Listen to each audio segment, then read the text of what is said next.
Alipoota ya ssaabalizi w'ebitabo bya Govment Edward Okwol ey'omwaka 2025 gyayanjulidde Sipiika wa Paalamenti Anita Among mu tuntu lunaku olwaleero ku Paalamenti era nti waliwo ebitongole wano mu ggwanga ebigula ebintu ebifaanagana ku bbeeyi ez'enjawulo ekireetedde gavumenti okufiirizibwa ensimbi eziwera. We noted that while significant efforts have been made to improve public procurement management, a number of shortcomings remain unaddressed, and these include variations incurred by government entities for common use goods and services. Okusinziira ku ssaabalizi w'ebitabo bya Govment Edward Okwol omwaka oguwedde baakizuula nga minisitule n'ebitongole bya gavumenti baawanika emiwendo ku bintu ebyagulwa ne basukka nga n'abamu baatuuka n'okukubisa emiwendo kumpi emirundi egisukka mu 3, ekintu ekireetedde gavumenti okufiirwa ensimbi. What I mean here is that a computer in one ministry has a different cost in another ministry. In certain instances, it goes up to about 100%. Mu buufu bwe bumu akola essira alitadde ku nteekateeka ya gavumenti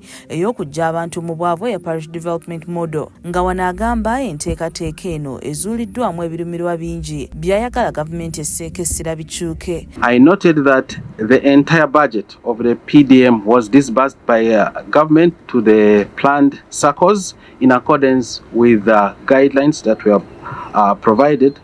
However, Right Honourable Speaker, despite this progress, I identified areas that require improvements. Mu bino kuliko ssako z'empewo ezaafuna ssente za PDM nga teziriiyo, bammemba abazze bafuna ssente za PDM emirundi egisukka mu gumu abaafuna ssente ate ensimbi zino ne bazisa mu bintu ebyawukanako ebyo baali baasaba okukola ng'ate abalala baalinga tebalina kye balagawo. Lack of alignment of parish priorities to local government budgets and work plans.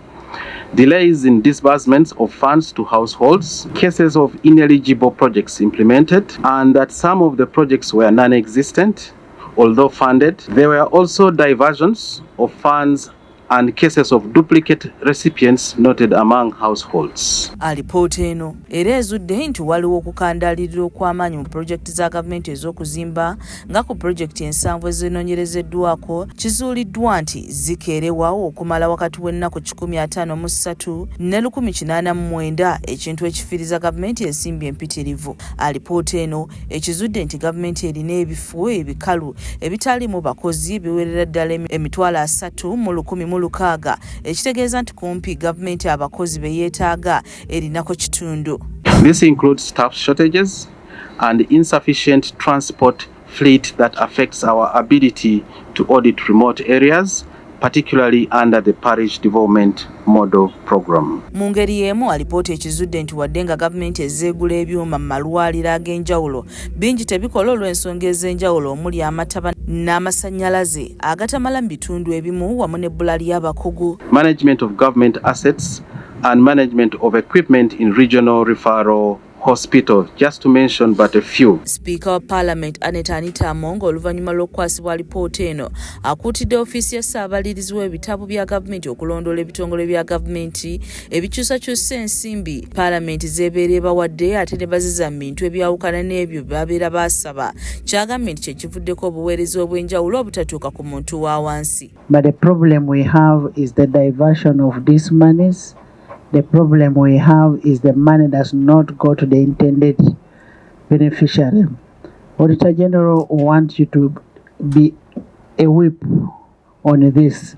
This money should go to the right people. Frank Chiddu yakusakidde emboozi eno ku lwa KSTV agaleero.